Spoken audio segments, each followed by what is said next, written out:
오늘 본문의 말씀은 예수님께서 이제 십자가 위에서 죽으시는 그런 장면들을 묘사하고 있습니다. 제6시에 십자가에 달리시게 되고 제9시에 죽음을 맞이하게 되는데, 십자가 위에서 예수님께서는 소리치시는 모습을 우리가 보게 되죠. 특별히 마가는 엘리 엘리 라마 사박다니라는 이 말을 이곳에 기록함을 통해서 버림받은 인간의 치열한 그 삶의 모습을 예수를 통해 표현하고 있다는 사실을 우리가 보게 됩니다. 엘리 엘리 라마 사박다니라는 이 말은 나의 하나님 어찌하여 나를 버리십니까? 라는 아주 치열한 절규가 예수의 입을 통해 드러나게 됩니다. 제 가운데 죽음을 맞이하는 인간들의 마지막 모습이 버림받았다라는 그 사실 앞에 절규하는 그 모습을 예수를 통해서 이 땅 속에 죄 가운데 살던 인생의 마지막이 어떻게 보면 이렇게 버림받은 인생이라는 것을 보여주고 있다는 것을 우리가 살펴보게 됩니다. 결국 예수님의 죽으심과 함께 오늘 성경 말씀에 보면 38절, 성소의 휘장이 위에서부터 아래까지 찢어져 둘이 되었다라고 얘기합니다.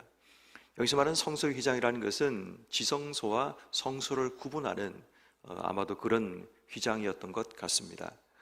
이 말은 성전의 종말을 의미하고 성전 제사가 이제 끝이 났다라는 것을 우리에게 설명하면서, 이것은 더 나아가서 하나님과 우리 사이에 죄로 인해 막혀있던 이 장막들이 이제는 제거되었다라는 것을 이야기합니다. 그래서 그전까지는 성전 제사를 통해서만 하나님께 나갈 수 있는 그런 죄를 속죄하는 시스템이었다면, 죄를 위해서 죽으신 예수 그리스도를 통해서 예수님께 나가는 자를 통해 우리의 죄가 씻음받는 새로운 속죄 시스템이 발동되고 있다는 것을 우리에게 보여주는 그런 상징이기도 한 겁니다. 그러나 오늘 우리가 살펴보고자 하는 것은 그것보다도 예수의 죽음 앞에 서 있는 오늘 성경에 등장하는 수많은 사람들의 모습들을 보면서 오늘 우리는 예수의 죽음 앞에 어떤 모습으로 살아가고 있는가를 생각하면서 사순절을 맞이하고 있는 우리에게 곧 다가올 예수님의 죽으심과 또 부활하심 앞에 우리가 예수의 죽음 앞에 우리가 어떤 결단과 어떤 각오와 어떤 다짐을 가지고 주어진 인생의 삶을 살아가야 하는가를 오늘 말씀을 통해 한번 생각해 보고자 합니다. 제일 먼저 우리가 발견하는 사람은 35절 말씀에 곁에 섰던 자 중 어떤 이들이라고 얘기합니다. 아마도 예수님께서 엘리 엘리 라마 사박다니라는 이 외침을 들었던 자라고 생각해 보게 됩니다. 자, 그런데 이들이 예수님께서 엘로이라고 말씀하신 이 말을 엘리야라고 잘못 듣습니다. 원래 엘로히, 엘림, 엘리라는 이 말은 나의 하나님이란 뜻입니다. 그런데 이 말을 이 곁에 섰던 자, 이 거리적으로 곁에 서 있다라는 성경적인 표현이 분명히 드러나 있는데 이들이 듣기로 엘리야를 부른다라고 얘기합니다. 그리고 이제 36절 말씀에 보면 가만히 두라 엘리야가 와서 그를 내려주나 보자 하더라라고 그들이 말하고 있는 장면이 등장하게 됩니다. 그 당시 유대인들의 전통 의식 가운데는 어려움과 위기를 당할 때 초자연적인 능력을 가졌던 엘리야에게 도움을 구하는 그런 전통을 가지고 있었던 것 같습니다. 다시 말해 예수님께서 지금 그 십자가 위에서 고통을 당하고 있는 그 상황 가운데 그들은 자기 임의로 그렇게 생각을 했던 겁니다. 예수님께서 엘로히라고 고백을 하셨는데 그들은 엘리야라고 듣게 됩니다. 그래서 그들 스스로가 예수를 판단하고 또 예수님이 그렇게 하시나 보다 두고 보자라고 얘기하는 그 모습을 통해서 어쩌면 예수의 죽음 앞에서 여전히 영적인 귀가 열리지 못하고 자기가 듣고 싶은 대로 듣고 있는, 자신들이 익숙한 방식으로 바라보고 듣고 있는 인간들의 모습을 발견하게 됩니다. 다시 말해 예수의 죽음은 우리를 위한 대속의 죽음이었고 버림받은, 죄로 인해 버림받은 자들을 위한 예수님의 대속의 죽음이었지만 곁에 서 있다라는 이 거리적인 가까움이 느껴지는 이 사람들조차도 예수의 말씀을 제대로 듣지 못하고 자기가 듣고 싶은 대로 듣고 있는 인간들의 모습을 오늘도 우리에게 보여주고 있다는 겁니다. 때로는 여러분 우리의 삶에도 주님께서 우리에게 주시는 메시지와 말씀보다는 내가 듣고 싶은 대로 말씀을 듣고 듣고 싶은 대로 우리가 행동할 때가 참 많이 있습니다. 어쩌면 여러분 오늘 이 말씀은 우리에게 듣고 싶은 대로 듣지 말고 주님께서 우리에게 말씀하신 대로 들을 수 있는 영적인 귀와 눈이 열려지기를 기도해야 됨을 우리에게 말씀하는 겁니다.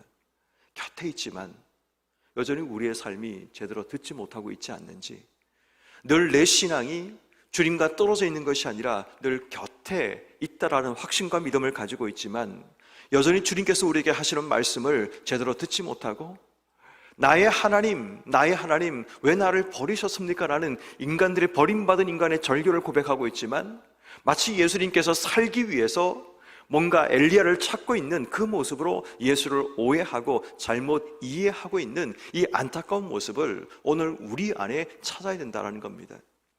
어쩌면 주님께서는 우리의 삶을 통해서 뭔가를 말씀하고 계시지만 자꾸만 우리는 우리의 선이해와 선입관과 선입견을 통해서 듣고 싶은 대로, 내가 원하는 대로 듣고 있는 우리의 모습이라면 이것은 설교도 마찬가지고 성경을 읽는 것도 마찬가지입니다.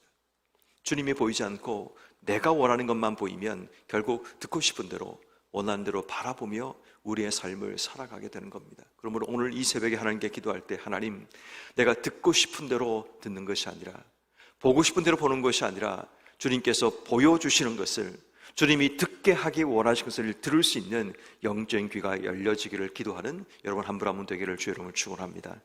두 번째는 보면 39절 말씀에 이제는 예수를 향하여 섰던 백부장이 예수님의 숨기심을 바라보며 그의 반응이 드러나게 됩니다. 그는 이렇게 말을 하죠. 이 사람은 진실로 하나님의 아들이었도다 라고 얘기합니다.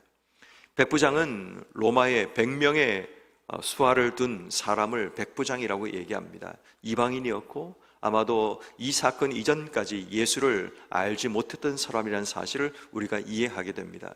그렇지만 예수님의 그 십자가에 달리신 그 사건을 통해서 예수가 하나님의 아들이라는 메시아됨을 고백하고 있는 그 모습을 보게 됩니다.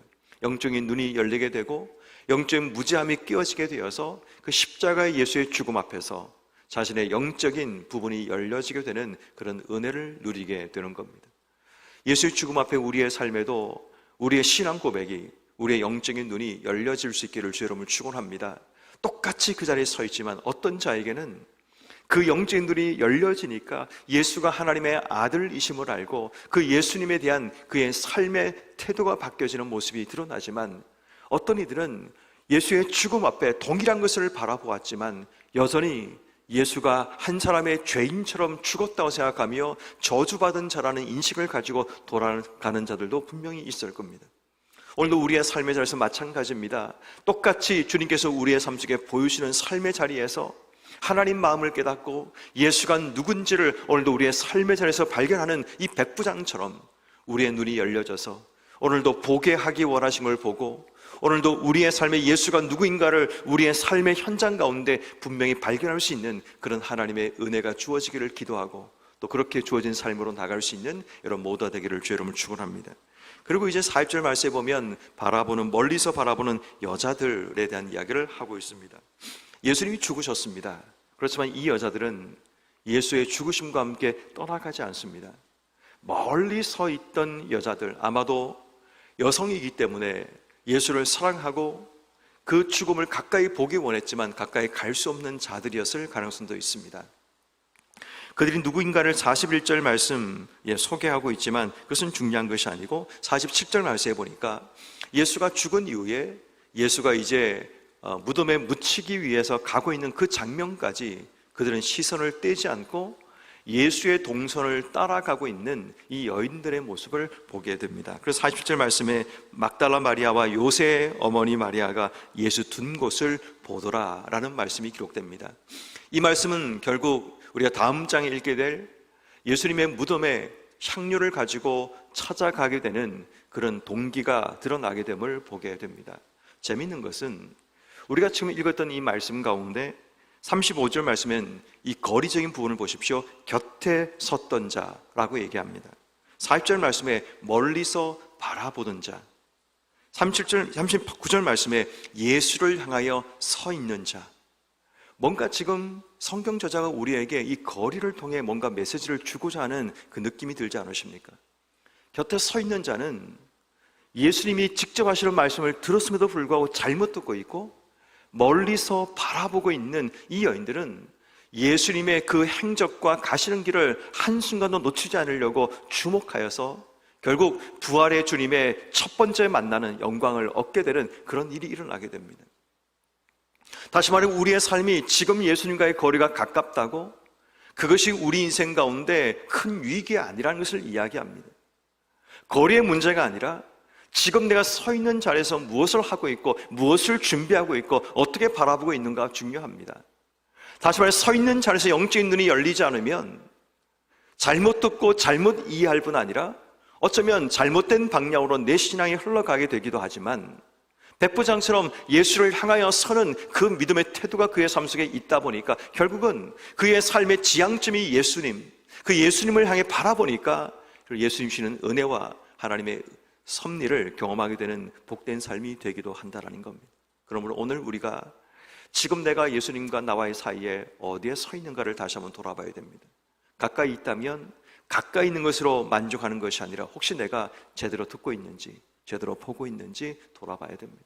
혹시 멀리 있으면 멀리 있다고 좌절하고 절망하는 것이 아니라 멀리 있지만 내 속에 여전히 예수를 향한 갈망과 또 사모함으로 그분을 따라가고 그분을 주목하며 걸어가고 있는지, 가까이 있더라도 지금 내 시선이 누구를 향하고 있는가를 제대로 바라보면서 오늘 이 백부장이 예수를 향하여 섰던 것처럼 우리의 시선도 예수를 향하여 바라보면서 그분의 눈빛과 그분의 마음과 그분의 말씀을 통해 우리의 삶의 신앙 고백이 달라지는 그런 은혜가 우리에게 필요하다는 겁니다. 오늘 성경 말씀에 보면 또 한 사람의 인물이 등장하죠. 43절 말씀에 보면 아리마대 사람 요셉이라는 사람이 등장하게 됩니다. 그런 당돌이 빌라도에게 와서 예수의 시체를 달라고 합니다. 이 사람에 대한 소개를 이렇게 얘기하죠. 존경받는 공회원이요 하나님 나라를 기다리는 자다라고 얘기합니다. 존경받는 공회원이요 하나님 나라를 기다리는 자였는데 그 전까지는, 예수의 죽음 이전까지는 자신의 신분, 자신의 믿음을 숨겨왔던 자였습니다. 예수의 죽음과 함께 그의 마음속에 담대함이 생겨나게 됩니다. 공회원으로 자신에게 어떤 불이익이 찾아올 수 있고 또 예수님 편에 섰다는 이 사실 하나가 그의 삶에 여러 가지 많은 문제를 만들어낼 수 있지만 그런 예수의 죽음과 함께 더 이상 자신의 신앙과 믿음을 숨기지 않기로 결단합니다. 그리고 담대하게 당돌하게 예수의 시체를 달라고 해서 오늘 성경 말씀에 보면 46절 세마포에 사서 예수를 내려다가 그것으로 싸서 바위 속에 판 무덤에 넣어두고 돌을 굴려 무덤 문에 놓으매라고 얘기합니다.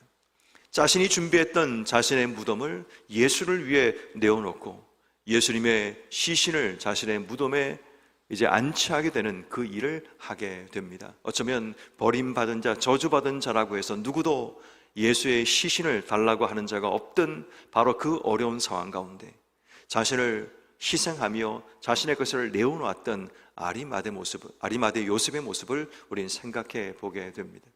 예수의 죽음을 통해 이 아리마대 요셉은 자신의 믿음을 드러내고 자신의 신앙을 드러내고 있는 모습을 발견하게 됩니다. 똑같이 예수의 죽음을 바라보지만 곁에 섰던 자들은 하시는 말씀조차 제대로 듣지 못한 채 자기가 원하는 대로 예수의 말씀을 듣고 있는 사람이 있는가 하면, 어떤 자는 예수의 말씀과 그분의 모습을 보면서 예수를 향한 자신의 신앙 고백을 하고 예수를 믿기로 결심하는 그런 한 사람이 있는가 하면, 어떤 사람은 그동안 숨겨왔던 자기의 신앙을 예수의 죽음과 함께 담대하게 드러내고 죽으면 죽으려는 각오를 가지고 자신의 삶에 찾아오는 희생과 어쩌면 상실의 그 고통과 아픔이 찾아올지라도 예수를 향한 자신의 믿음을 지금부터 굳건하게 세워나가는 한 사람의 모습을 발견하게 됩니다. 예수의 죽음 앞에 우리는 과연 어떤 모습으로 서게 될까요? 혹 여러분들의 모습은 어떠하십니까? 거리적으로 가까운 그 부분만 자랑하고 있지는 않으십니까? 내가 예수님을 오래 믿어왔고 내가 모태신앙이고 내 신앙의 연수가 이만큼 길다라는, 그 곁에 서 있다라는 그것이 우리에게 자랑이 되지만 여전히 잘못 듣고 잘못 이해하며 잘못 믿으며 살고 있는 우리의 신앙은 아닌가를 돌아봐야 된다는 겁니다. 예수의 죽음 앞에 오늘 주님께서 우리에게 원하시는 것은 백부장처럼 우리의 믿음을 고백하는 겁니다. 예수의 죽음 앞에 우리의 신앙을 담대하게 세워나가는 겁니다. 숨겼던 우리의 신앙이 지금까지는 내 필요에 따라 예수를 믿었던 신앙이 이제는 예수님 앞에 내 삶을 걸 수 있는 그런 삶으로 바뀌어지는 것, 예수의 죽음 앞에 우리에게 원하시는 하나님 모습이기도 합니다. 그러므로 오늘 하루 어떻게 살기를 원하십니까? 예수님의 죽음 앞에 영적인 눈이 열려지는 삶을 기도하셔야 됩니다. 예수의 죽음 앞에 우리의 믿음이 분명히 고백되는 삶이 되기를 기도해야 됩니다. 예수의 죽음 앞에 숨겼던 우리의 믿음이 담대함으로 주 앞에 나갈 수 있는 우리의 삶이 되어 어떤 삶이 찾아올지라도 예수님 앞에 내 믿음과 신앙을 고백할 수 있는 우리의 모든 삶이 되기를 기도하는 여러분 한 분 한 분 되기를 주의 이름으로 축원합니다.